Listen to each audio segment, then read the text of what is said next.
Las manecillas de los relojes de caja larga en los pasillos del Palacio de Buckingham parecen avanzar con una cadencia distinta, casi fúnebre, cuando el destino de una nación y la estructura de una dinastía milenaria están a punto de cambiar para siempre. Esa noche el aire en las estancias privadas del monarca estaba saturado de un silencio denso, casi sólido, que solo se encuentra en los santuarios del poder absoluto cuando el peso de la historia se vuelve insoportable. Se podía percibir el aroma rancio y majestuoso de la cera de abejas aplicada sobre maderas de palisandro centenarias, mezclado con el efluvio metálico de la lluvia londinense que golpeaba con suavidad pero insistencia los ventanales góticos. No había heraldos ni fanfarrias, solo el eco sordo de unos pasos firmes sobre las alfombras carmesíes que han amortiguado los secretos más oscuros de los Windsor durante generaciones. El ambiente era de una solemnidad sepulcral, una atmósfera donde el protocolo deja de ser una cortesía para convertirse en una armadura. La luz de las lámparas de cristal de roca proyectaba sombras alargadas sobre los retratos de antepasados que parecían observar, desde sus marcos dorados de pan de oro, como la historia se disponía a dar un giro irrevocable bajo la luz de una sola pluma estilográfica. Catalina sentía que el suelo bajo sus pies, ese parqué que ha sostenido el peso de reinas, emperatrices y conquistadores, se volvía repentinamente frágil, como si el cristal de la monarquía estuviera a punto de resquebrajarse bajo la presión de un futuro prematuro. Al escuchar el título de duquesa de Rothesay, una denominación que evoca las brumas indómitas y la independencia de Escocia, comprendió que el rey no solo estaba transfiriendo honores nobiliarios, sino que estaba depositando sobre sus hombros un fragmento de la soberanía misma, un pedazo de la mística del trono. En su fuero interno, la princesa luchaba contra una marea de emociones que amenazaba con romper su máscara de serenidad impecable, esa compostura que ha sido su mayor arma y su más pesada cadena. No era solo orgullo lo que latía en sus sienes, era un vértigo abismal, la sensación de estar al borde de un precipicio de oro. Sentía que la famosa jaula de oro de la que tanto se habla en los círculos cortesanos acababa de estrechar sus barrotes de manera definitiva, cerrándose con un chasquido metálico que solo ella podía oír. Carlos, al otro lado de la mesa, la observaba con una mirada que era a la vez de súplica y de mandato, una mirada cargada con el cansancio de quien ha esperado toda una vida para reinar solo para descubrir que el tiempo es un soberano aún más cruel. Catalina veía en los ojos de su suegro el reflejo de una soledad compartida, la soledad de quien sabe que su identidad privada ha sido finalmente devorada por la maquinaria insaciable de la institución. Guillermo a su lado apretaba los labios en un gesto que oscilaba entre la protección feroz hacia su esposa y la lealtad inquebrantable hacia la corona, mientras la sombra de una duda gélida cruzaba el rostro de Catalina. ¿Sería capaz de ser la guardiana de la firma sin perder los últimos fragmentos de la mujer que Guillermo amaba? Esta escena de transferencia de poder en la penumbra de Buckingham nos remite, de manera inevitable, a los momentos más críticos y desgarradores de la monarquía británica, recordándonos que la historia es, en esencia, un palimpsesto de sacrificios y renuncias. No podemos evitar comparar este decreto de emergencia con el Acta de Regencia de 1937, nacida tras el trauma sísmico de la abdicación de Eduardo VIII. En aquel entonces, la institución tuvo que reinventarse de la noche a la mañana para sobrevivir a la traición del hombre que prefirió el susurro del amor al clamor del deber. Al igual que la reina madre Isabel Bouillon, fue la roca sobre la que se reconstruyó la dignidad de la corona tras la huida del duque de Windsor. Catalina está siendo ungida ahora como el nuevo baluarte moral de la firma. Existe una verticalidad histórica estremecedora en este acto. Es el eco de la reina Victoria asegurándose de que su amado Alberto tuviera un estatus que el protocolo y el Parlamento a menudo le negaban por desconfianza. La historia es cíclica y cruel, siempre hay un momento en que el sistema inmunológico de la monarquía detecta una debilidad, una falla en los cimientos, y eleva a una figura de confianza absoluta para blindar el núcleo de la sucesión. Carlos, al igual que sus antepasados, ha comprendido que para que todo siga igual, todo debe cambiar en el orden de las sombras. El protocolo de esa noche fue un mensaje encriptado enviado directamente a las arterias de la élite del Viteal y a las cortes europeas. El hecho de que el rey ordenara personalmente la retirada de todos los teléfonos móviles fue una ruptura radical con la modernidad, un retorno casi violento a la era de los secretos que mueren en la habitación donde nacen. En el lenguaje de palacio, Este acto se conoce como la purga de frecuencias, un procedimiento reservado exclusivamente para crisis nacionales de primer orden o cambios dinásticos inminentes. La presencia exclusiva de la princesa Ana, la guardiana de la eficiencia, junto al secretario constitucional y un único asesor legal, excluyendo deliberadamente a la reina Camila, fue un dardo directo al corazón de la jerarquía establecida. En la corte el silencio de una silla vacía grita mucho más que el discurso más elocuente. El color del papel sobre el que se redactó el decreto, un blanco roto de alta gramaje con el sello en seco de la Orden de la Jarretera, indicaba que no se trataba de un memorándum administrativo, sino de una orden soberana de carácter constitucional inapelable.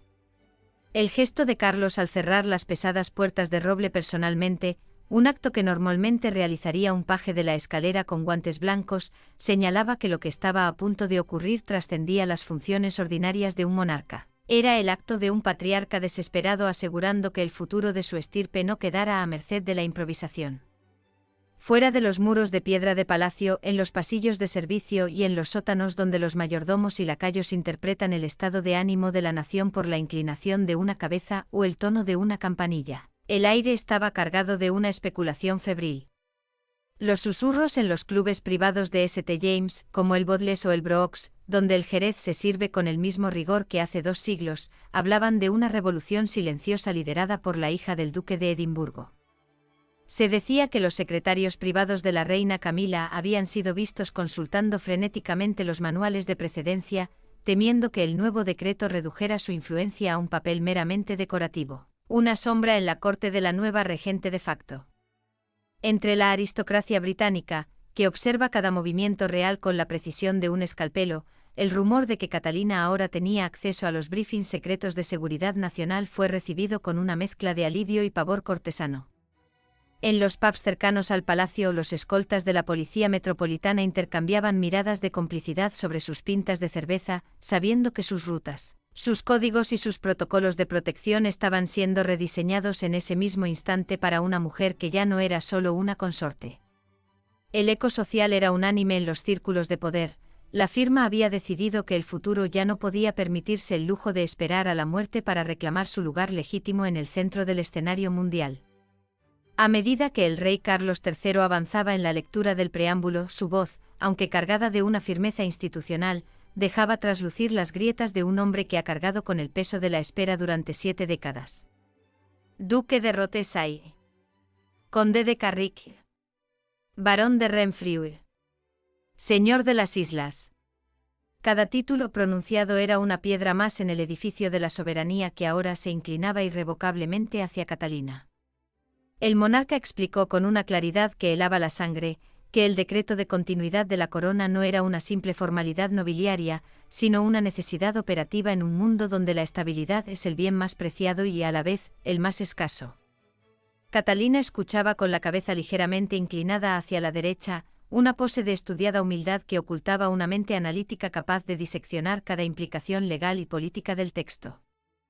Guillermo, sentado a su lado como una estatua de mármol, observaba el documento con una intensidad que recordaba a la mirada penetrante de su abuela, la reina Isabel. Comprendía, quizás mejor que nadie, que este era el acta de defunción de su juventud y el inicio de una era de responsabilidad compartida que no admitía el menor asomo de error humano. La elección estratégica del Palacio de Buckingham para este encuentro nocturno, y no la atmósfera más familiar del castillo de Windsor, tenía un significado semiótico profundo que no escapó a los expertos. Buckingham es el centro neurálgico de la monarquía operativa, el lugar donde la corona se encuentra con el gobierno. Al convocar a Catalina aquí, en el corazón geográfico del sistema, Carlos estaba reconociendo ante los asesores constitucionales que ella era ahora un engranaje fundamental de la maquinaria del Estado. La princesa sentía el frío del metal de la pluma estilográfica que el rey sostenía entre sus dedos, un objeto que en ese momento de tensión parecía más una espada de doble filo que un instrumento de escritura. Cada palabra del decreto resonaba en las paredes tapizadas de seda de la habitación, recordándoles a todos los presentes que la monarquía británica es una institución insaciable que devora las identidades individuales para alimentar su propia eternidad. El sacrificio personal ya no era una posibilidad abstracta discutida en cenas benéficas, era una realidad documentada y sellada que exigía la entrega total de su tiempo, su imagen y su privacidad. En el rincón más profundo de su psique, Carlos sentía el latido de una responsabilidad que le robaba el sueño desde su coronación. Al mirar a Catalina, no veía solo a la madre de sus nietos o a su nuera predilecta, sino a la salvadora emocional que el pueblo británico reclamaba en silencio a través de las encuestas y el fervor popular. El rey sentía que al otorgarle estos poderes extraordinarios, de alguna manera le estaba pidiendo perdón por el mundo hostil y transparente que le estaba legando, un mundo de escrutinio digital despiadado y crisis de identidad constantes. Se preguntaba si su madre, la mujer que hizo del deber una religión solitaria, aprobaría desde el mausoleo de Windsor esta ruptura con el ritmo pausado y casi glacial de la tradición.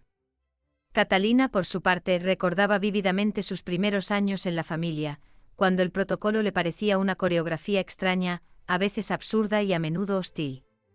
Ahora, esa misma coreografía la convertía en la figura central de la danza del poder global. Sentía que su sonrisa, esa herramienta diplomática que había perfeccionado con la disciplina de una esgrimista, tendría que transformarse ahora en una expresión de mando sereno. Guillermo luchaba internamente contra el instinto atávico de proteger a su esposa de este peso excesivo, sabiendo con dolor que su propia ascensión al trono dependía críticamente de la fortaleza de ella. La posición de las manos de la princesa Ana sobre la mesa de caoba era otra señal protocolaria fundamental, entrelazadas, inmóviles, como las de un juez supremo esperando la ejecución de un veredicto. Ana, la trabajadora incansable que desprecia los oropeles de la fama, había sido la arquitecta intelectual en la sombra de este decreto. Ella entendía con una claridad brutal que la monarquía es un negocio de supervivencia pura, y que no hay espacio para el sentimiento o la vacilación cuando la estructura misma se tambalea bajo el peso de la enfermedad o el escándalo. El orden de los asientos en la cámara, con Guillermo y Catalina sentados directamente frente al rey, y Ana situada a un lado como una centinela de la vieja guardia, indicaba que el nuevo eje del poder real se había desplazado irrevocablemente hacia la pareja de Gales, dejando el presente como un mero preámbulo. No hubo té, no hubo refrigerios, no hubo las habituales cortesías de la hospitalidad Windsor, la ausencia absoluta de comida y bebida era la señal máxima de que se trataba de un consejo privado de la mayor gravedad constitucional.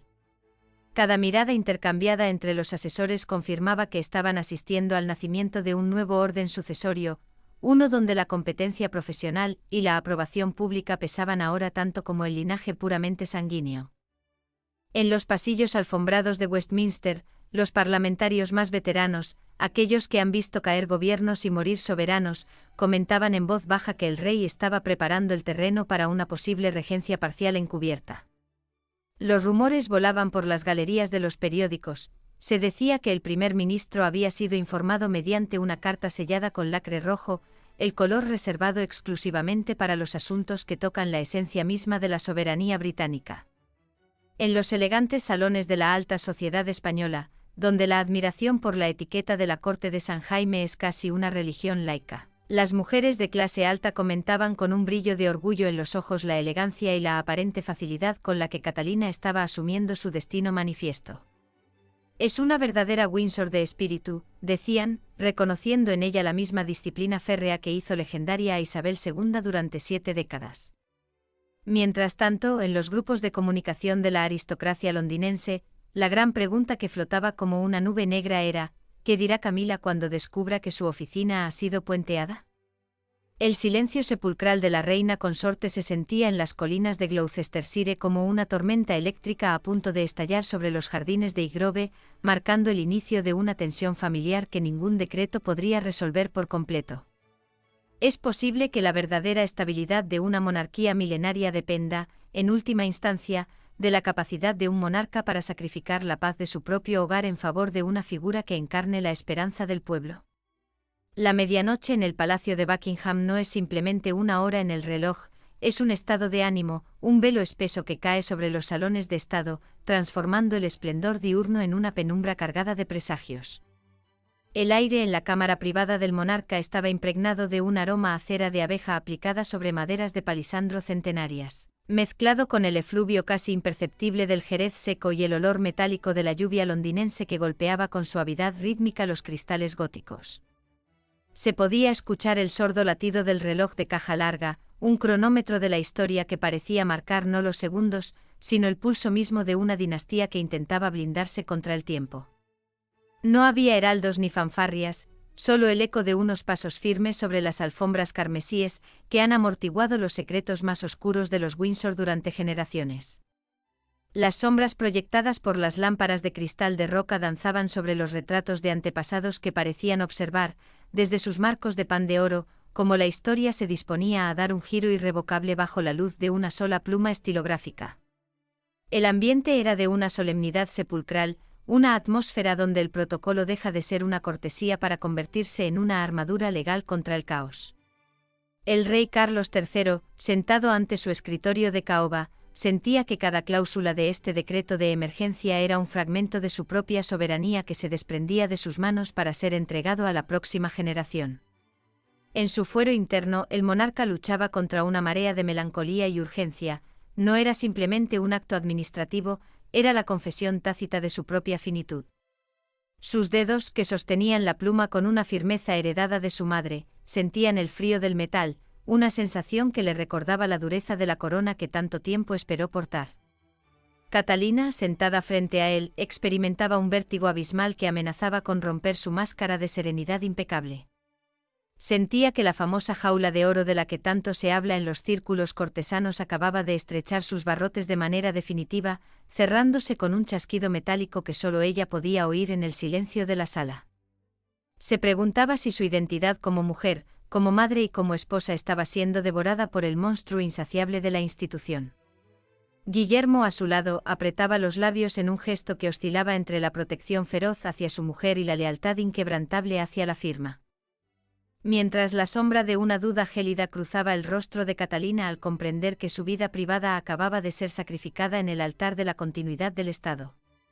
Esta escena de transferencia de autoridad en la penumbra de palacio nos remite, de manera inevitable, a los momentos más críticos y desgarradores de la monarquía británica, recordándonos que la historia es un círculo perpetuo de sacrificios y renuncias. No podemos evitar comparar este decreto de emergencia con el Acta de Regencia de 1937, nacida tras el trauma sísmico de la abdicación de Eduardo VIII. En aquel entonces, la institución tuvo que reinventarse de la noche a la mañana para sobrevivir a la traición del hombre que prefirió el susurro del amor al clamor del deber. Al igual que la reina madre Isabel Bouillon, fue la roca sobre la que se reconstruyó la dignidad de la corona tras la huida del duque de Windsor a las costas de Francia. Catalina está siendo ungida ahora como el nuevo baluarte moral de la firma. Existe una verticalidad histórica estremecedora en este acto, es el eco de la reina Victoria asegurándose de que su amado Alberto tuviera un estatus que el protocolo y el Parlamento a menudo le negaban por desconfianza hacia lo extranjero. La historia es cíclica y a menudo cruel, pues siempre hay un momento en que el sistema inmunológico de la monarquía detecta una debilidad, una falla en los cimientos, y eleva a una figura de confianza absoluta para blindar el núcleo de la sucesión, incluso si eso significa alterar el equilibrio emocional de la familia reinante. El protocolo de esa noche fue un mensaje encriptado enviado directamente a las arterias de la élite del Viteal y a las cortes europeas. El hecho de que el rey ordenara personalmente la retirada de todos los teléfonos móviles fue una ruptura radical con la modernidad, un retorno casi violento a la era de los secretos que mueren en la habitación donde nacen. En el lenguaje de palacio, este acto se conoce como la purga de frecuencias, un procedimiento reservado exclusivamente para crisis nacionales de primer orden o cambios dinásticos inminentes. La presencia exclusiva de la princesa Ana, la guardiana de la eficiencia operativa, junto al secretario constitucional y un único asesor legal, fue un dardo directo al corazón de la jerarquía establecida. En la corte el silencio de una silla vacía grita mucho más que el discurso más elocuente. La ausencia de la reina Camila no fue un descuido, sino un vacío deliberado, una señal sísmica de que el rey estaba priorizando la línea de sangre sobre la alianza matrimonial. El color del papel sobre el que se redactó el decreto, un blanco roto de alta gramaje con el sello en seco de la Orden de la Jarretera, indicaba que no se trataba de un memorándum administrativo, sino de una orden soberana de carácter constitucional inapelable que otorgaba a Catalina la autoridad de actuar con la voz del monarca mismo en situaciones de crisis nacional. Fuera de los muros de piedra de Buckingham, en los pasillos de servicio y en los sótanos donde los mayordomos y lacayos interpretan el estado de ánimo de la nación por la inclinación de una cabeza o el tono de una campanilla, El aire estaba cargado de una especulación febril. Los susurros en los clubes privados de St. James, como el Bodle o el Brooks, donde el jerez se sirve con el mismo rigor que hace 2 siglos, hablaban de una revolución silenciosa liderada por la hija del duque de Edimburgo. Se decía que los secretarios privados de la reina Camila habían sido vistos consultando frenéticamente los manuales de precedencia en la biblioteca de Clarence House, temiendo que el nuevo decreto redujera su influencia a un papel meramente decorativo. Entre la aristocracia británica, que observa cada movimiento real con la precisión de un escalpelo, el rumor de que Catalina ahora tenía acceso a los briefings secretos de seguridad nacional fue recibido con una mezcla de alivio y pavor cortesano. En los pubs cercanos al palacio, los escoltas de la policía metropolitana intercambiaban miradas de complicidad sobre sus pintas de cerveza, sabiendo que sus rutas, sus códigos y sus protocolos de protección estaban siendo rediseñados en ese mismo instante para una mujer que ya no era solo una consorte, sino la guardiana de facto de la corona. A medida que el rey Carlos avanzaba en la lectura de los términos de la orden de continuidad, la atmósfera de la habitación parecía enfriarse, como si las paredes mismas de Buckingham estuvieran absorbiendo la gravedad de las palabras. El nombramiento de Catalina como representante principal del Estado no era simplemente un título honorífico, era la creación de un nuevo centro de gravedad dentro de la monarquía. Carlos explicaba que el mando ceremonial, diplomático y charitable de la nación ahora recaería sobre ella con una autoridad que ninguna otra princesa de Gales había ostentado en la historia moderna. Catalina escuchaba con la cabeza ligeramente inclinada, una pose de estudiada humildad que ocultaba una mente analítica capaz de diseccionar cada implicación legal del texto. Sentía el roce de la seda de su vestido contra la silla de terciopelo, una sensación táctil que la anclaba a la realidad mientras su mente volaba hacia sus hijos, George, Charlotte y Louis, preguntándose cuánto de su infancia sería devorado por esta nueva exigencia del Estado. Guillermo, por su parte, sentía una mezcla de orgullo y una punzada de culpa. Sabía que al aceptar este decreto, estaba permitiendo que la corona se interpusiera entre ellos y su deseo de una vida familiar lo más normal posible. La elección de los 2 asesores constitucionales presentes en la sala subrayaba la naturaleza casi quirúrgica de la operación. Estos hombres, conocidos en los círculos de poder como los arquitectos de las sombras, son los encargados de asegurar que la voluntad del monarca no choque con los muros de la ley parlamentaria. Su presencia indicaba que el rey Carlos estaba operando en el límite mismo de sus prerrogativas reales. Mientras el reloj seguía su tic-tac inexorable, Catalina se dio cuenta de que su firma en el documento de acuse de recibo no era solo un trámite, era su entrada formal en la maquinaria de sucesión. La autoridad para coordinar el trabajo de los miembros más veteranos de la familia real la colocaba por encima de figuras que llevaban décadas de servicio, rompiendo el orden natural de la antigüedad en favor de la competencia y la imagen pública. El rey Carlos, al colocar la pluma sobre el escritorio tras firmar, miró a su nuera con una intensidad que era a la vez un reconocimiento de su valía y una advertencia implícita sobre el peso del sacrificio que estaba a punto de exigirle. En los rincones más profundos del palacio, el eco de esta decisión ya empezaba a alterar las lealtades de la corte. Los secretarios privados de los otros miembros de la familia real, siempre atentos a la dirección del viento, comenzaban a recalcular sus estrategias de influencia. Se rumoreaba que en los pasillos alfombrados se hablaba de la ascensión de la matriarca de hierro, un apodo que algunos empezaban a aplicar a Catalina por su capacidad de mantener la calma absoluta bajo una presión constitucional que habría quebrado a otros. La exclusión de la reina Camila de esta reunión crucial se interpretaba en los círculos diplomáticos como una señal de que el rey Carlos estaba preparando el terreno para una posible regencia parcial encubierta, donde Catalina sería el rostro visible y la mano firme que sostendría las riendas del poder en caso de que la salud del monarca vacilara. La sensación general era de que la era de la transición había terminado, y que la era de la consolidación de los Gales acababa de comenzar, marcada por una eficiencia pragmática que dejaba poco espacio para los afectos personales o las tradiciones obsoletas. Catalina cerró los ojos por un instante antes de aceptar la carpeta con el decreto sellado. En ese breve segundo de oscuridad, recordó las palabras de la reina Isabel sobre el deber: es un fuego que calienta a la nación pero consume a quien lo porta. Al abrir los ojos y mirar a Carlos, su voz, aunque tranquila, llevaba una carga de determinación que sorprendió incluso a la princesa Ana. Agradeció la confianza del monarca, pero sus palabras llevaban implícita la conciencia del alto precio que pagaría su matrimonio. Guillermo la tomó de la mano bajo la mesa, un gesto invisible para los asesores pero vital para ellos. Un recordatorio de que aunque el Estado intentara convertirlos en instituciones, seguirían siendo, al menos por ahora, dos personas unidas por algo más que un decreto de emergencia.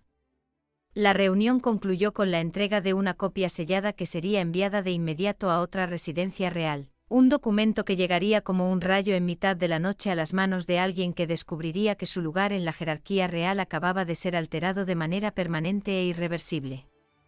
Como expertos y observadores de este drama humano de proporciones constitucionales, debemos preguntarnos, ¿es la protección de la corona una justificación suficiente para sacrificar la armonía de una pareja y la estabilidad emocional de una familia? ¿O existe un límite moral donde el deber debería ceder ante el derecho a la privacidad y el afecto? El gran salón de Buckingham, bajo la luz de las 1000 lámparas de cristal que cuelgan del techo como racimos de diamantes helados, es un escenario donde el tiempo se mide por el brillo de las condecoraciones y el susurro de la seda sobre las alfombras de lana virgen.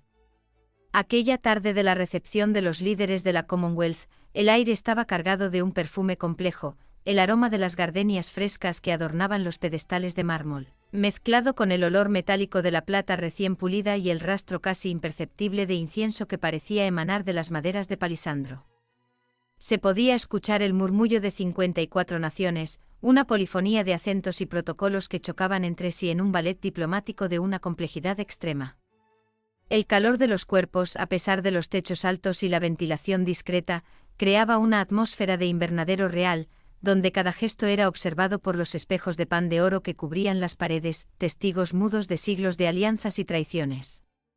No era una simple fiesta, era una liturgia de poder donde la monarquía británica se jugaba su relevancia en el escenario mundial, y sin embargo, bajo el esplendor de las tiaras y los uniformes de gala, se percibía una vibración inquietante, un fallo en el compás de la gran maquinaria que solo los oídos más entrenados podían detectar. Carlos III observaba la escena desde su posición central, sintiendo que el suelo bajo sus pies no era de madera firme, sino de una arena movediza de protocolos contradictorios. En su fuero interno, el rey experimentaba una angustia sorda al ver que la maquinaria que tanto tiempo había esperado dirigir empezaba a fallar por culpa de las rivalidades domésticas. Veía a Catalina moverse con una gracia que ocultaba un análisis gélido de la situación. Ella, la futura reina, percibía antes que nadie que el orden se estaba desintegrando. Catalina sentía en sus sienes el latido de la responsabilidad, una presión que le recordaba que ya no podía permitirse el lujo de ser una simple espectadora. Camila, por el contrario, experimentaba una oleada de resentimiento territorial. Para ella, cada instrucción que no emanaba de su oficina era una invasión de su soberanía personal, un intento de borrar los años de lucha que le costó llegar al lado del rey. La corona, en ese momento, no era una diadema de brillantes, sino una estructura de acero que amenazaba con aplastar a sus portadores si no lograban ponerse de acuerdo. Carlos sentía que la mirada de los embajadores extranjeros era un escalpelo que diseccionaba su incapacidad para controlar su propia casa, y esa humillación pública era el veneno que finalmente forzaría su mano para firmar el decreto que cambiaría la jerarquía de la familia para siempre. Esta situación de caos en una recepción oficial nos remite directamente a los años más difíciles de la reina Victoria, cuando las disputas entre sus secretarios privados y los ministros del gobierno a menudo dejaban a la corona en una posición de vulnerabilidad extrema. Victoria, en su juventud, tuvo que navegar por las aguas turbulentas de una corte donde los hombres de gris intentaban manipular cada una de sus apariciones. Al igual que en 1839, durante la crisis de las damas de cámara, la monarquía de Carlos III se encontraba paralizada por una lucha de poder interna que amenazaba con eclipsar el deber institucional. Existe una verticalidad histórica estremecedora en el error protocolario. La historia es un palimpsesto donde los fallos de comunicación han provocado desde caídas de gobiernos hasta abdicaciones traumáticas. Lo que ocurrió en Buckingham fue un eco de la confusión que reinó en la corte de Eduardo VIII cuando el monarca, distraído por sus pasiones personales, permitía que las instrucciones oficiales se perdieran en un laberinto de órdenes cruzadas. La historia nos muestra que cuando el centro de mando vacila, la periferia se desintegra, y Carlos, al igual que sus antepasados, comprendió que solo una jerarquía de hierro podría salvar a la firma de la irrelevancia diplomática. El protocolo de la Commonwealth Leadership Reception es una de las coreografías más exigentes de la vida palaciega. La línea de recepción, ese orden formal en el que los soberanos saludan a los delegados, es un código cifrado de precedencia. El hecho de que 3 delegaciones visitantes fueran dejadas en espera por instrucciones contradictorias fue un mensaje de debilidad enviado directamente al corazón de las cancillerías internacionales. En la etiqueta real, que el rey solicite los briefing papers para su discurso y estos no aparezcan, es el equivalente a una rendición incondicional ante el caos. Catalina, al intervenir, no solo recogió un folder extraviado, estaba reclamando el mando de la firma. Su decisión de corregir la línea de recepción de manera inmediata, sin esperar la aprobación de la oficina de la reina Camila, fue un acto de insurgencia protocolaria que los diplomáticos presentes registraron con la precisión de un sismógrafo. El color de las carpetas de Estado, un rojo carmín que indica la máxima urgencia, contrastaba con la palidez de los ayudantes de campo que veían cómo la princesa de Gales asumía una autoridad que el papel aún no le otorgaba, pero que la realidad le exigía. Catalina, al hablar directamente con los delegados antes de que el rey pudiera intervenir, rompió la norma de que la consorte solo debe seguir el rastro del monarca, señalando a la élite allí reunida que el nuevo eje de poder ya no residía en el presente, sino en la continuidad de la pareja joven. Más allá de los muros de palacio, en los pasillos alfombrados del Marlborough House y en los reservados de los clubes privados de Londres, como el Reform o el Athenaeum, el eco de lo sucedido en la recepción se convirtió en la comidilla de los exégetas del poder real. Los secretarios privados de los altos comisionados de la Commonwealth intercambiaban mensajes discretos sobre la parálisis de Buckingham. En los sótanos del palacio, donde los lacayos y mayordomos de mayor rango interpretan el estado de ánimo de la nación a través del tono de las órdenes, se comentaba con asombro la firmeza de la voz de Catalina al dar instrucciones al personal de seguridad. Se decía que la atmósfera en el comedor de la servidumbre era de una tensión eléctrica, con los empleados de la Casa de los Gales y los de la Casa de la Reina Camila sentados en mesas separadas, una división que no se veía desde los tiempos de la separación de Carlos y Diana. El murmullo social era unánime, la monarquía británica acababa de sufrir un fallo de motor en pleno vuelo diplomático, y la única persona que había tenido la sangre fría para tomar los mandos había sido la mujer que el mundo aún veía simplemente como una figura de apoyo. El enfrentamiento posterior en la cámara lateral, lejos de las miradas de los invitados, fue el momento en que la rivalidad familiar se transformó en una crisis constitucional de primer orden. Camila, al seguir a Catalina, no buscaba un diálogo, sino una reafirmación de su rango. En su fuero interno, la reina consorte sentía el pavor de quien ve cómo su lugar en la historia es borrado por una juventud impecable y decidida. Catalina, por su parte, experimentaba la calma de quien sabe que la razón institucional está de su lado. No sentía alegría por el enfrentamiento, sino una fatiga profunda ante la estulticia de priorizar el orgullo sobre el prestigio de la corona. Carlos, al recibir el informe de lo sucedido, sintió que su reinado se le escapaba entre los dedos como agua fina. La recomendación de la princesa Ana, entregada con la frialdad de una sentencia de muerte para las ambiciones de Camila, fue el catalizador definitivo. Ana, la guardiana de la eficiencia operativa, le recordó a su hermano que el carisma de Catalina no era una amenaza, sino el único salvavidas de una monarquía que estaba empezando a oler a rancio ante los ojos del mundo. El rey, atrapado entre su amor por Camila y su deber para con la institución, comprendió que el decreto de emergencia no era una elección, sino una rendición ante la única verdad posible: la continuidad de la corona depende de la capacidad de mando, no solo de la antigüedad de los títulos. La figura de la princesa Ana emerge en este punto como la verdadera estratega en la sombra, la mujer que, despreciando los oropeles de la popularidad, entiende que la monarquía es, por encima de todo, una maquinaria de servicio. Su diálogo privado con Carlos, preservado en los archivos más restringidos de la familia, revela una lucidez brutal. Ana le advirtió que el afecto personal es un lujo que los reyes no pueden permitirse cuando la estabilidad está en juego. Carlos, al escuchar a su hermana, sentía el peso de los siglos sobre sus hombros, se veía a sí mismo no como un hombre libre, sino como un eslabón en una cadena que no podía permitirse el lujo de romperse bajo su mando. La humillación sentida por Camila al ser excluida de las nuevas responsabilidades era un precio que el rey estaba empezando a aceptar como necesario.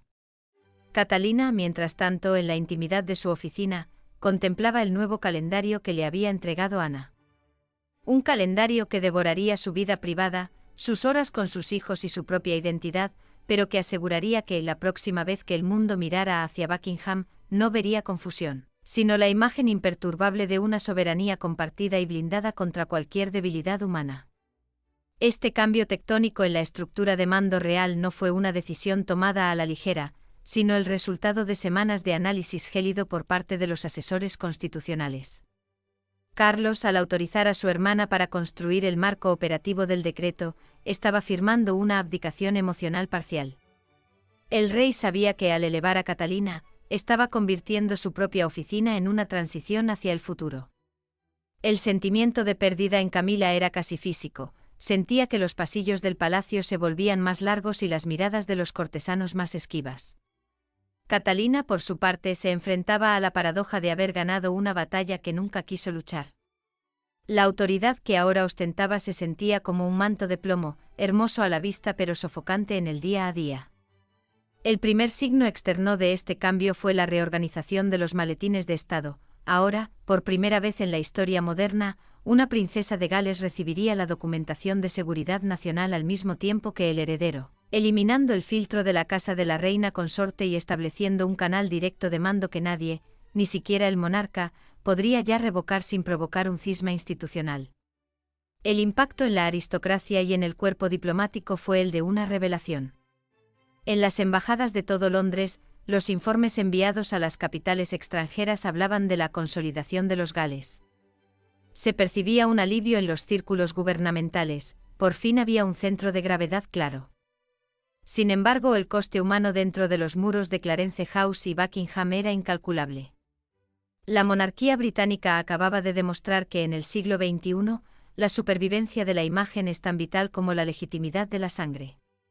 Catalina, al frente de la siguiente gran recepción diplomática, no sería ya una invitada de honor, sino la directora de orquesta de la soberanía británica. El mundo vería una sonrisa perfecta, pero los que conocen los mecanismos del palacio sabrían que esa sonrisa es el resultado de un decreto de hierro que ha sacrificado la paz familiar en el altar de la continuidad del Estado. Es legítimo que la supervivencia de una institución milenaria exija la destrucción de las jerarquías familiares tradicionales y el sacrificio de los afectos personales de quienes la integran. El silencio que envuelve las estancias privadas de Clarence House tras la medianoche no es un silencio de paz, sino una pausa densa y eléctrica, similar a la que precede al estallido de una tormenta en las Highlands. En el cuarto de estar personal del monarca, el aire estaba saturado con la fragancia de las flores de azahar de los jardines de Highgrove, que luchaban contra el olor más severo de la madera de cedro y el rastro metálico de una lluvia que no dejaba de golpear los cristales. Se podía escuchar el sordo crepitar de los troncos de abedul en la chimenea, un sonido que subrayaba la quietud gélida de una habitación donde el tiempo parecía haber retrocedido un siglo. Sobre la mesa de café de marquetería exquisita, descansaba una copia del decreto de emergencia, cuyas páginas blancas brillaban bajo la luz mortecina de una lámpara de seda como si fueran de porcelana fría. No había secretarios, no había pajes de servicio, solo la soledad de dos personas que habían desafiado al mundo para estar juntas y que ahora, por primera vez, se miraban a través del abismo infranqueable de la corona. El ambiente evocaba una atmósfera de confesionario real, donde cada sombra proyectada en la pared parecía el fantasma de una obligación que ninguno de los dos podía ya ignorar. Camila, al cerrar la puerta tras de sí, sintió que el aire se volvía más escaso, como si las paredes de la habitación se estuvieran estrechando para asfixiar su posición en la corte. Al colocar el documento ante Carlos, sus dedos temblaron casi imperceptiblemente, una señal de una vulnerabilidad que rara vez permitía aflorar. En su fuero interno, la reina consorte no veía un ajuste administrativo, sino una borradura sistemática de su propia identidad y sacrificio. Se preguntaba si todas aquellas décadas de ostracismo, de ser la mujer más odiada del reino y de haber reconstruido su imagen con la paciencia de un orfebre, habían sido simplemente un prólogo desechable para la verdadera historia que ahora comenzaba con Catalina. Sentía que la jaula de oro en la que había aceptado entrar por amor, acababa de ser cerrada con un candado cuya llave solo poseía la princesa de Gales. La pesadez de la corona, hasta ese momento había compartido con Carlos como un equipo, se manifestaba ahora como un muro de hielo que la separaba de él. Por su parte, el monarca, al evitar sostenerle la mirada, experimentaba la agonía de quien debe actuar como verdugo de su propio corazón. Sentía que su deber como soberano estaba devorando los restos de su lealtad como esposo, transformando su matrimonio en una función secundaria del Estado.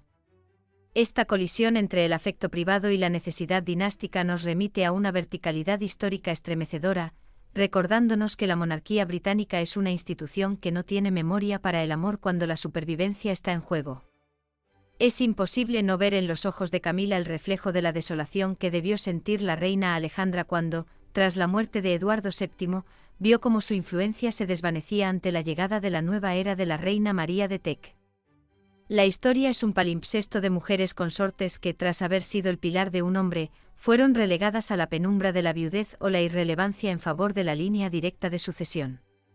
Lo que Carlos estaba ejecutando era una maniobra de supervivencia institucional similar a la que llevó a cabo la reina Victoria al blindar la posición del príncipe Alberto, asegurando que el poder real no se dispersara en facciones familiares.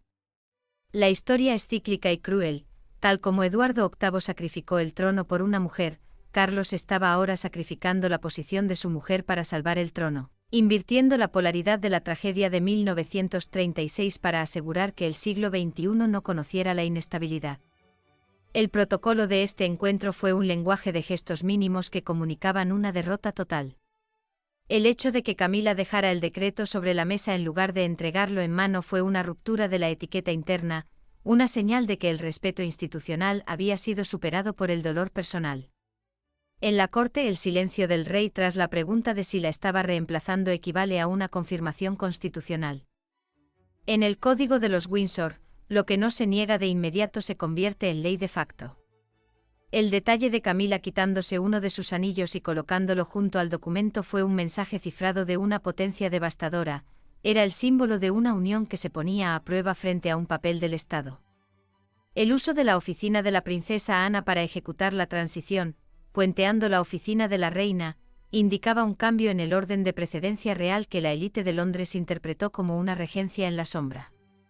Cada milímetro que Camila retrocedió al terminar la conversación fue registrado por la historia como el inicio de su retiro hacia una función meramente ornamental. Mientras que la elección de Carlos de no tocar el documento subrayaba que su autoridad como soberano ya no estaba abierta a la negociación afectiva. Más allá de los muros de Clarence House, en los pasillos de los clubes de Pall Mall y en las antesalas de Westminster, el eco social de este enfrentamiento se propagaba como una vibración sísmica. Los lacayos de mayor rango, esos observadores silenciosos que leen el destino de la monarquía en el tono de una orden o en la duración de un silencio, hablaban en voz baja de la frialdad que se había instalado en las dependencias reales. Se decía que el personal de la reina consorte había comenzado a solicitar traslados de manera discreta, un éxodo de lealtades que siempre precede a la caída de una facción en la corte. En los reservados de los restaurantes de St. James, los aristócratas discutían si el rey había sido presionado por los hombres de gris de Viteal, o si la influencia de la princesa Ana había sido el factor determinante para situar a Catalina en el epicentro del poder. El rumor de que el rey ya no consultaba ciertos asuntos con Camila, sino directamente con el equipo de los Gales, se extendió por la alta sociedad londinense, generando una atmósfera de expectación febril. Para la élite el mensaje era claro: la era de la consolidación de los Gales había comenzado, y el precio de esa estabilidad era la paz matrimonial del soberano. Mientras tanto, en una oficina privada del Palacio de Kensington, la princesa Ana desplegaba ante Catalina un mapa de responsabilidades que parecía más un plan de batalla que una agenda real. Se podía percibir el aroma de la tinta de imprenta fresca de los informes de inteligencia y el perfume de las tazas de té Earl Grey que se enfriaban sobre la mesa de caoba. El sonido rítmico de la lluvia contra los cristales de la ventana se mezclaba con el eco de los pasos de los guardias de seguridad en el patio exterior, creando una atmósfera de búnker de lujo. Ana, con su habitual elegancia espartana, no buscaba el afecto de su sobrina política, sino su rendimiento institucional. Catalina, al observar el despliegue de mandos diplomáticos y militares que ahora recaerían sobre ella, sentía el peso físico del decreto, como si la tela de su vestido se hubiera vuelto repentinamente de plomo. La luz de la mañana, que empezaba a filtrarse por las cortinas, no traía esperanza, sino la confirmación de que su vida privada había sido finalmente confiscada por el Estado para asegurar que la corona no vacilara. En su fuero interno, Catalina experimentaba una lucha desgarradora entre el honor y el miedo. Se veía a sí misma no como una futura reina victoriosa, sino como una mujer que estaba siendo utilizada como una pieza de ingeniería constitucional para corregir los fallos del sistema. Se preguntaba, con una amargura que no se atrevía a expresar, si Guillermo la veía en ese momento como su compañera de vida o simplemente como la solución operativa a los problemas de su padre. La jaula de oro de la que tanto se habla en los documentales se sentía para ella como una prisión de cristal donde cada movimiento era escrutado por una tía política que no toleraba la debilidad. Catalina sentía que su maternidad estaba siendo desplazada por su función como guardiana de la continuidad, y el pensamiento de George, Charlotte y Louis creciendo bajo la sombra de su propia ausencia oficial le generaba una angustia sorda. Por otro lado, Ana sentía la satisfacción del deber cumplido. Para ella, la monarquía era una maquinaria que necesitaba aceite fresco. Y Catalina era el único lubricante capaz de hacer que los engranajes del siglo XXI giraran sin rechinar. Esta relación entre la mentora experimentada y la heredera bajo presión nos remite a la verticalidad histórica de la reina María instruyendo a la joven Isabel II. Existe una simetría poética en cómo la historia británica utiliza a las mujeres de la familia real como los verdaderos pilares que sostienen la estructura cuando los hombres están demasiado cansados o demasiado comprometidos emocionalmente. Ana estaba actuando con la misma determinación que mostró Lord Mountbatten con el príncipe Carlos, pero con la diferencia de que ella no buscaba el poder personal, sino la integridad de la firma. La historia nos enseña que el trono es un asiento solitario, y Ana estaba asegurando que Catalina aprendiera a habitar esa soledad mucho antes de portar la corona física. Esta transición acelerada es un eco de las medidas tomadas durante la crisis de los años 30, donde la eficiencia operativa se convirtió en la religión oficial de los Windsor para evitar que el carisma individual destruyera la mística colectiva de la institución. El protocolo de las cajas rojas que ahora se acumulaban en el estudio de Catalina era el símbolo más tangible de su nueva autoridad. En el lenguaje de palacio, que una princesa reciba documentación de seguridad nacional sin que pase por el filtro previo del príncipe de Gales es una anomalía protocolaria que señala una regencia técnica. El color rojo de estas cajas, un tono carmín que simboliza el peso del gobierno, contrastaba violentamente con la decoración familiar del estudio de Catalina, indicando que el Estado había invadido el santuario del hogar. El hecho de que el personal de seguridad tuviera instrucciones de reportar directamente a Catalina sobre la educación y los movimientos del príncipe George, incluso por encima de las preferencias de sus padres, marcaba el nacimiento de un nuevo orden donde la madre cedía ante la soberana. La elección de Ana de entregar estos documentos personalmente sin la mediación de secretarios era el código de máxima confianza y urgencia. Una señal para toda la casa real de que la princesa de Gales era ahora la figura operativa más importante después del rey. El eco social de esta transformación administrativa fue devastador para la moral de los otros hogares reales. En los pasillos de Buckingham, se comentaba con asombro la rapidez con la que Catalina estaba asumiendo el mando de las organizaciones benéficas más importantes y de los patrocinios militares. Los lacayos hablaban en los sótanos de cómo la facción de los Gales estaba absorbiendo los recursos que antes se distribuían entre todos los miembros de la familia. En los círculos de la alta sociedad española, donde la figura de Catalina es vista con una admiración casi religiosa, las mujeres de la élite comentaban con orgullo la fuerza de esta nueva líder que parecía ser la verdadera heredera de la disciplina de Isabel II. Se decía que en los salones de Madrid y Sevilla se brindaba por la reina en la sombra, reconociendo que la monarquía británica había encontrado finalmente su ancla para el futuro. Sin embargo, en los clubes exclusivos de Londres, la pregunta seguía siendo la misma. ¿Cuánto tiempo podrá sostener Catalina esta presión antes de que las grietas emocionales en su matrimonio y en su relación con la reina consorte se conviertan en una ruptura pública que ningún decreto pueda ocultar? La atmósfera en el palacio durante la primera recepción oficial bajo el nuevo decreto era de una tensión que se podía cortar con el mismo escalpelo que se usaba para la caza en Balmoral. Se percibía el aroma de la plata pulida y el perfume de las gardenias, mientras la luz de las arañas de cristal iluminaba cada rincón del salón de baile. No había música estridente, solo el murmullo educado de la diplomacia y el roce de la seda. Carlos III, al observar a Catalina saludando a los dignatarios con una confianza que antes no poseía, sintió una mezcla de alivio y melancolía profunda. Sabía que al darle ese poder, Le había arrebatado su libertad, pero también sabía que había salvado el futuro de su estirpe. Camila, desde un rincón, observaba la escena con la dignidad de quien sabe que su tiempo ha pasado, mientras la princesa Ana vigilaba cada movimiento desde la periferia con la satisfacción de un general que ve cómo su plan se ejecuta a la perfección. La monarquía británica había cambiado de piel una vez más, y aunque el mundo veía la misma fachada gloriosa, los que estaban dentro sabían que el corazón del poder acababa de encontrar una nueva dueña, protegida por la ley y bendecida por la necesidad. Es el sacrificio de la identidad individual y la paz familiar un precio justo para asegurar la eternidad de una corona que al final del día, es solo un símbolo para millones de personas que nunca conocerán la verdad de quienes la portan? La luz de la tarde declinaba sobre los ventanales de la Morning Room en Clarence House, proyectando sombras que parecían dibujos de encaje sobre las alfombras de lana de Ashminster. El ambiente estaba saturado por una fragancia densa y melancólica, una mezcla del perfume floral algo anticuado que siempre ha preferido la reina Camila y el aroma a té de Darjeeling recién servido en tazas de porcelana de Minton, cuyo tintineo contra los platos de plata era el único sonido que se atrevía a desafiar el silencio sepulcral de la estancia. Se podía percibir el calor residual de la chimenea de mármol de Carrara, donde los rescoldos de madera de sándalo emitían un humo casi invisible que confería a la habitación una atmósfera de santuario privado. Un lugar donde el tiempo se detiene mientras el destino del mundo exterior se acelera. No había secretarios, no había damas de compañía ni pajes de la escalera custodiando la entrada.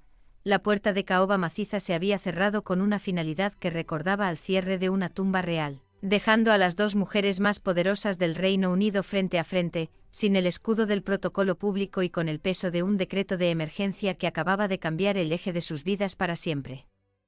Catalina sentía que su respiración era un acto de equilibrio precario, como si el aire mismo de Clarence House fuera demasiado pesado para sus pulmones. En su fuero interno, la princesa de Gales no experimentaba la euforia de la vencedora, sino una compasión profunda y dolorosa que amenazaba con resquebrajar su legendaria compostura. Se preguntaba mientras observaba las manos de Camila, unas manos que habían sostenido al rey en sus horas más oscuras y que ahora parecían buscar un anclaje en el borde de la mesa, si este ascenso institucional no era en realidad una forma refinada de crueldad. Catalina sentía que la corona no era un premio, sino una herencia de soledad que empezaba a devorar sus afectos más íntimos. Por su parte, Camila habitaba un espacio de amargura contenida. Sentía que el decreto de Carlos era un acto de borrado sistemático, una traición al contrato emocional que habían firmado durante décadas de lucha contra el desprecio público. Se veía a sí misma como un puente que el monarca ya no necesitaba cruzar, una figura que la historia estaba empezando a archivar en el cajón de las transiciones necesarias mientras la mirada de la nación se fijaba, con una voracidad casi cruel, en la juventud y la perfección de su nuera.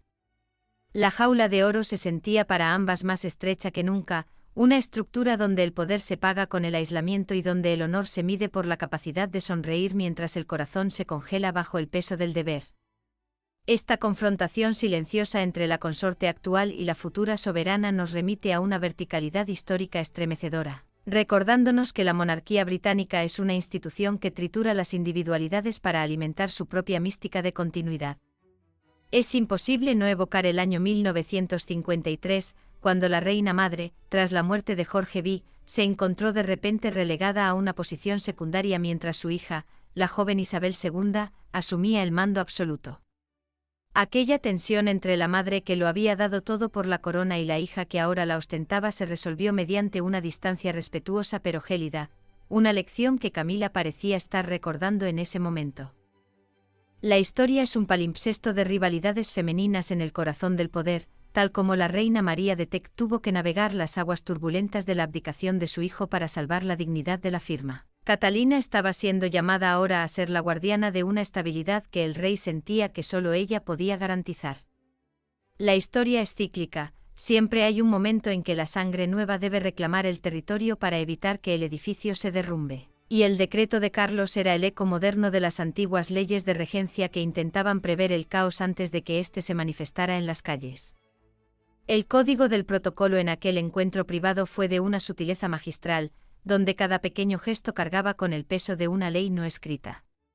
El hecho de que Catalina hubiera solicitado la reunión sin asesores fue una señal de máxima humildad estratégica, un mensaje cifrado a Camila de que no venía a reclamar su botín de guerra, sino a buscar una tregua humana. En la etiqueta de palacio, sentarse una al lado de la otra en lugar de frente a frente, como hicieron en el sofá de terciopelo azul, es un código de alianza frente a la adversidad común, una forma de reducir la temperatura constitucional de la sala. El detalle de Camila devolviendo la tarjeta de sitio alterada del banquete, aquel pequeño trozo de cartulina con bordes de oro que había sido el detonante de la crisis, fue el acto de capitulación más elocuente de la década. En el lenguaje de los Windsor, lo que se entrega sin palabras se convierte en un pacto sagrado.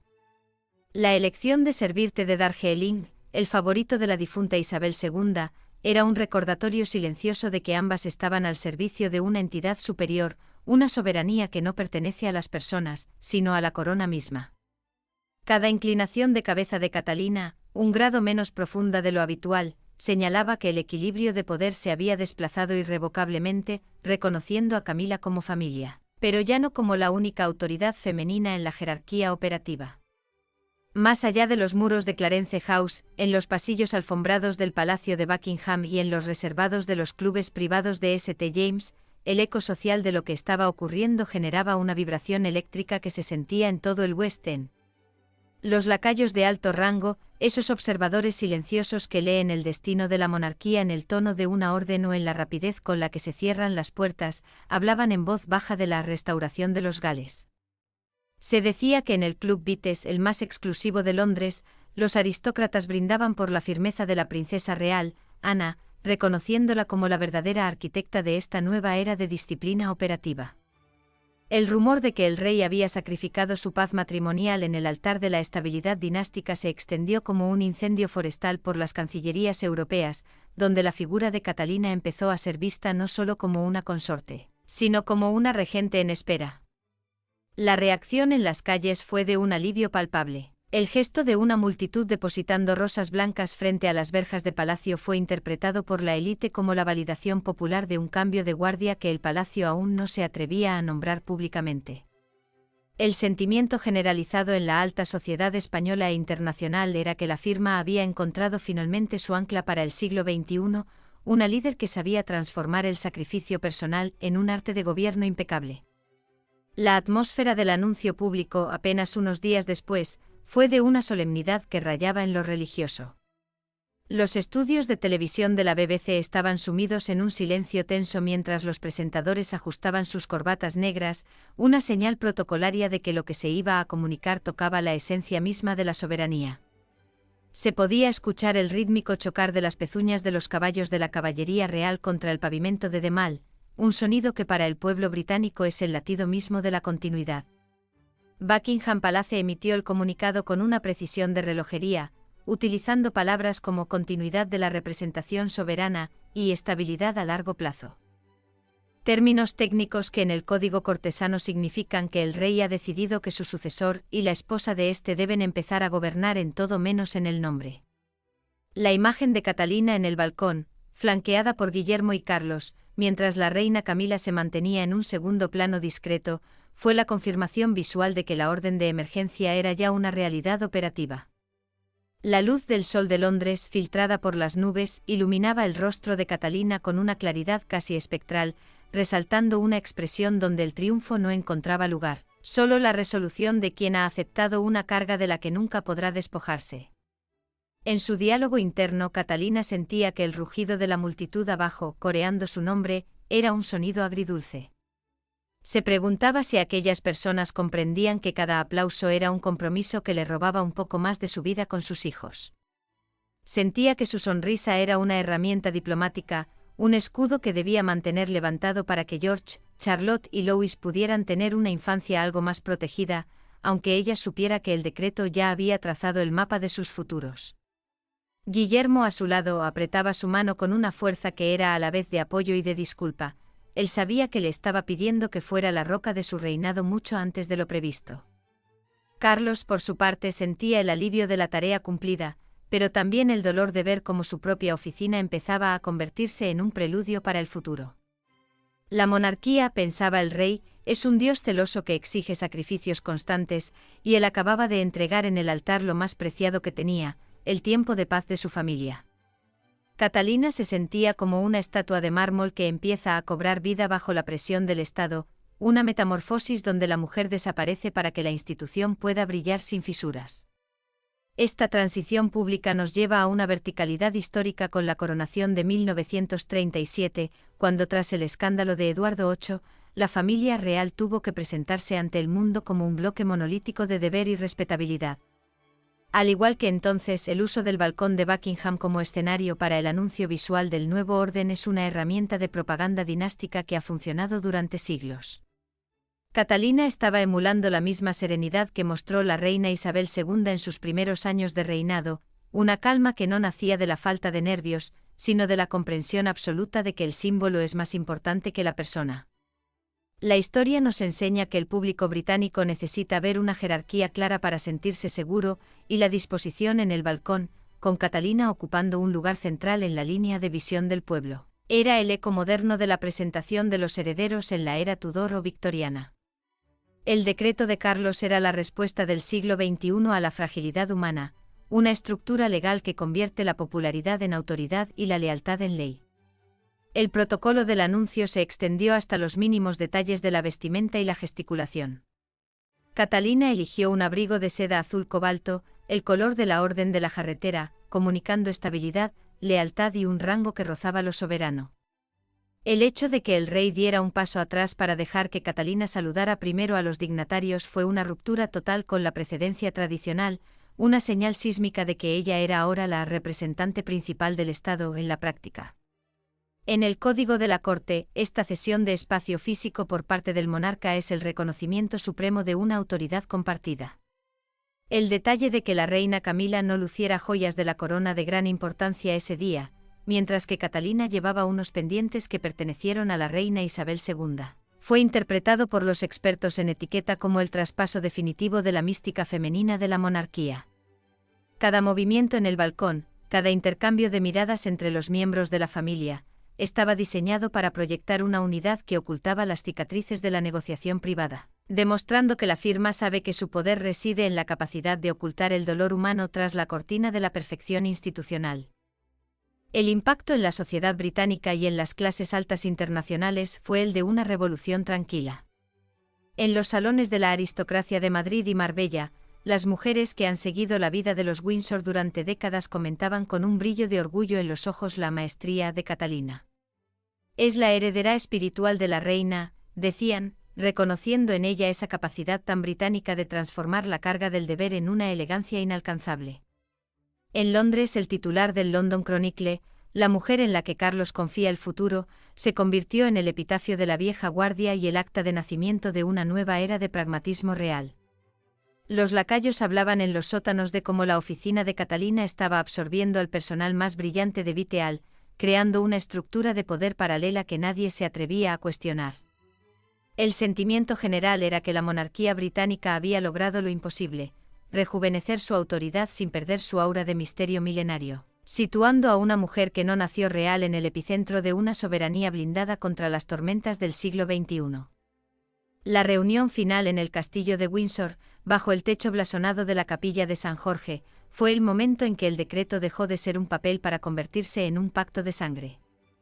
El aroma a incienso y a piedra antigua impregnaba el aire, mientras la luz que entraba por los vitrales de Eduardo IV pintaba el suelo con los colores de la heráldica real. Carlos, mirando a Guillermo y Catalina, les entregó las últimas copias del decreto sellado con el lacre rojo de la soberanía. No hubo discursos épicos, solo un reconocimiento mutuo de la carga que acababan de asumir. Carlos admitió con una voz que por primera vez sonaba cansada pero en paz, que su reinado era el puente hacia el de ellos, y que su deber era asegurar que ese puente fuera inexpugnable. Catalina, al firmar el acta final de aceptación, sintió que el círculo se cerraba. Ya no era solo una princesa, era una guardiana del tiempo, una mujer cuya vida pertenecía ahora a la historia de un país que la miraba con esperanza. La monarquía había sobrevivido a su propia crisis de identidad, transformando la debilidad de la enfermedad y la incertidumbre en una fortaleza legal que garantizaba que, pasara lo que pasara, la corona siempre encontraría una cabeza firme donde descansar. Es el sacrificio de la libertad individual y la paz de un hogar el precio inevitable que exige la historia para que una nación pueda conservar su símbolo de identidad más sagrado a través de los siglos. El crepúsculo se cernía sobre las torres del castillo de Windsor con una gravedad casi litúrgica, tiñendo las piedras milenarias de un tono violáceo que parecía brotar de las entrañas mismas de la historia británica. En el interior de la cámara carmesí, el aire estaba saturado por una amalgama de fragancias que solo los iniciados podrían identificar, el rastro seco del incienso de la capilla de San Jorge que se filtraba por las galerías, el aroma noble de la madera de cedro encerada durante generaciones y el efluvio metálico del papel de estado recién extraído de sus cajas de seguridad. Se podía percibir el sordo latido de los relojes de péndulo, cuya rítmica cadencia parecía marcar no los segundos de una tarde ordinaria, sino el pulso final de una crisis que había amenazado con resquebrajar los cimientos de la firma. La luz de las velas dispuestas en candelabros de plata maciza, parpadeaba ante las corrientes de aire invisibles, proyectando sombras alargadas que danzaban sobre los retratos de los monarcas del pasado, quienes parecían aguardar con una expectación espectral la resolución de este drama doméstico convertido en asunto de Estado. No era solo el cierre de un capítulo administrativo, era el instante en que el peso de 1000 años de tradición se condensaba en un espacio de silencio absoluto, roto únicamente por el crujido del fuego en la chimenea y el latido acelerado de 5 corazones que sabían que el mundo que conocían estaba a punto de transformarse para siempre. En el rincón más profundo de su psique, la princesa Catalina experimentaba una metamorfosis tan dolorosa como necesaria. Al entrar en aquella estancia, se sentía como una extraña en su propio destino, una mujer que había sido arrojada al epicentro de una tormenta de poder sin haberlo solicitado, cargando con el estigma de haber provocado, aun sin quererlo, una fractura en la jerarquía familiar. La sensación de ser una pieza en un tablero de ajedrez constitucional la había dejado sin voz durante semanas, atrapada en una jaula de oro donde el brillo de la corona oscurecía su identidad personal. Sin embargo, al observar el documento que reposaba en el centro de la mesa, algo cambió en su interior. Ya no era la joven que buscaba aprobación, era la mujer que había aprendido que el poder, si no se limita, se convierte en tiranía emocional. Sentía que su voz, antes sepultada bajo capas de protocolo y respeto, renacía con una claridad gélida. La sombra de la duda que había empañado su rostro dio paso a una determinación serena, la comprensión de que su lealtad no era hacia las personas, sino hacia la continuidad de la institución que ahora le exigía ser su guardiana más firme. Por su parte, el rey Carlos sentía que su propia fragilidad era expuesta ante sus herederos. La vulnerabilidad de su posición, atrapado entre el amor por su esposa y el deber hacia su hijo, se manifestaba en la forma en que sus manos buscaban apoyo en el borde del escritorio, una señal de alivio mezclada con la amargura de quien sabe que para salvar la corona ha tenido que herir el alma de su hogar. Esta encrucijada final nos obliga a trazar una verticalidad histórica con los momentos más convulsos de la transición real en el siglo XX. Lo que estaba ocurriendo en la Cámara Carmesí era un eco directo del Acta de Regencia de 1937, una ley nacida de las cenizas de la abdicación de Eduardo VIII. En aquel entonces la monarquía tuvo que blindarse contra la inestabilidad de un rey que prefirió el susurro del deseo personal al clamor del deber sagrado. Al igual que la reina María, la abuela de Carlos, tuvo que imponer una disciplina de hierro a sus hijos para asegurar que la joven Isabel heredara una corona inmaculada. La princesa Ana actuaba ahora como el cirujano constitucional de la familia.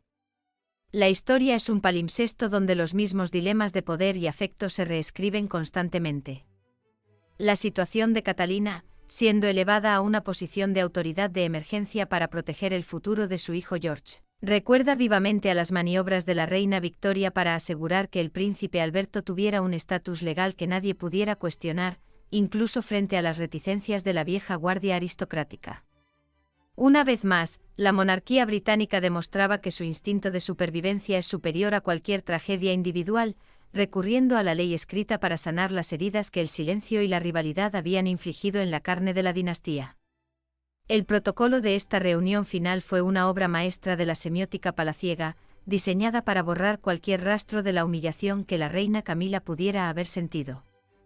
El orden de los asientos fue modificado por instrucción directa de la princesa Ana. Ya no estaban situados en lados opuestos de la mesa, sino en una formación circular que simbolizaba la unidad recuperada. Carlos ocupaba la cabecera, pero la disposición de Guillermo y Catalina como un bloque monolítico a su derecha enviaba un mensaje inequívoco a los secretarios privados que esperaban tras las puertas: el futuro ya no era una promesa, sino una realidad operativa. Catalina eligió para la ocasión un vestido de un tono azul medianoche, un color que en la etiqueta real británica se asocia con la discreción absoluta y la autoridad moral, evitando el carmesí de la soberanía o el blanco de la pureza. El acto de firmar la página de reconocimiento fue un ritual de una precisión casi religiosa. Catalina no tomó la pluma de inmediato, esperó a que el rey se la entregara personalmente, un gesto que en el código de palacio significa que la autoridad no es arrebatada, sino delegada por la fuente de la soberanía. Sin embargo, al firmar, Catalina impuso sus propias condiciones invisibles, el establecimiento de límites claros sobre su tiempo privado y la protección de la infancia de sus hijos, convirtiendo el documento en un contrato de mutua salvaguardia en lugar de un decreto de sumisión. Más allá de los muros infranqueables de Windsor, en los pasillos alfombrados del Palacio de Buckingham y en los reservados de los clubes más exclusivos de St. James, el eco social de esta reconciliación forzada se propagaba como una vibración sísmica.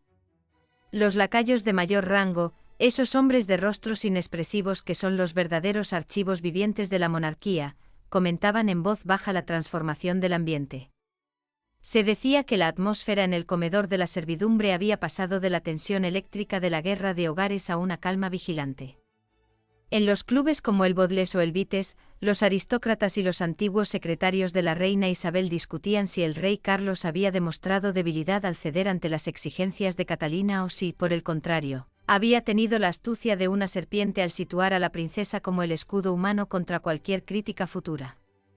El rumor de que Camila había aceptado finalmente su lugar, permitiendo que Catalina liderara ciertas procesiones oficiales, fue recibido con un alivio palpable por el gobierno en Viteal. La élite política comprendía que el golpe de Ana había tenido éxito, la monarquía británica ya no era una familia en conflicto, sino una corporación blindada por un nuevo reglamento interno que ningún sentimiento personal podría volver a desafiar. La escena en la que Catalina firma finalmente el acta de reconocimiento bajo la mirada aliviada de Carlos es, quizás, el momento más humano de toda esta odisea constitucional. Al deslizar el papel hacia ella, el monarca no la miraba como un soberano a su súbdita, sino como un padre que busca el perdón por haberle robado la sencillez de su vida privada para salvar la mística de la corona. Catalina, al sentir el frío del papel bajo sus dedos, recordó las palabras de la difunta reina sobre que el deber es el único refugio contra el caos. Su voz, que había sido descrita como inexistente al comienzo de la crisis, resonó en la habitación con una firmeza que sorprendió incluso a Guillermo. No aceptaba el poder por ambición, sino por la piedad que le inspiraba la fragilidad de su suegro y la vulnerabilidad de su marido. La princesa comprendió en ese instante que su lugar en la monarquía ya no era el de una consorte decorativa, sino el de una guardiana operativa, la pieza clave que evitaría que el reinado de Guillermo comenzara en medio de la parálisis y la duda. Al devolver la pluma a Carlos, el círculo de la crisis se cerraba, pero las cicatrices en el corazón de la familia permanecerían como recordatorios de que el trono es un asiento solitario que a menudo exige sacrificar la calidez del hogar para mantener el resplandor de la corona. Charles, al observar a la pareja joven tomados de la mano, sintió que el peso de su propia responsabilidad disminuía por primera vez desde su coronación. El rey prometió que las decisiones futuras de continuidad no volverían a ser tratadas como secretos de Estado ocultos a los propios interesados, reconociendo que la falta de transparencia había sido el verdadero veneno que casi destruye su matrimonio y su relación con Guillermo. Camila, por su parte, cerró su propia copia del decreto con una dignidad que ocultaba una amargura residual. Aceptaba que su papel era apoyar el presente, renunciando a cualquier intento de moldear el futuro que ahora pertenecía irrevocablemente a Catalina. La princesa de Gales salió de la cámara carmesí no con el aire de una vencedora, sino con la gravedad de quien sabe que ha ganado su libertad a cambio de una servidumbre eterna hacia la historia.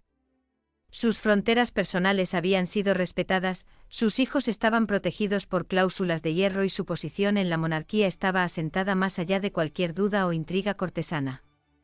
La monarquía británica había demostrado, una vez más, que sabe cómo transformar sus momentos más oscuros en una nueva fuente de legitimidad, situando a la mujer que el mundo más amaba en el centro exacto del poder que el mundo más respetaba. El acto final de esta transformación se produjo cuando las puertas de la cámara se abrieron y los 5 miembros principales de la familia real caminaron juntos hacia la galería, donde los retratos de los antepasados parecían finalmente apaciguados. La princesa Catalina, que había entrado en la habitación sin palabras, salió de ella convertida en la arquitecta de su propio destino institucional. Gracias a la intervención de Ana, la firmeza de Guillermo y la rendición pragmática de Carlos, la corona ya no era una amenaza para la familia, sino un marco de protección mutua. La lección que quedaba grabada en los archivos secretos de Windsor era clara: la monarquía puede sobrevivir a escándalos, traiciones y enfermedades, pero solo puede florecer si quienes la lideran confían los unos en los otros más de lo que temen perder su propia influencia. Al extinguirse las velas de la cámara carmesí, quedó claro que la era de la incertidumbre había terminado. Catalina se erigía ahora como la guardiana del presente, una reina en todo menos en el nombre, preparada para sostener el peso de la corona cuando el tiempo decida que ha llegado el momento de que el futuro se convierta en historia. ¿Es el sacrificio de la transparencia y la paz familiar un precio justo para asegurar que la corona británica conserve su mística y estabilidad en un mundo que ya no cree en los secretos?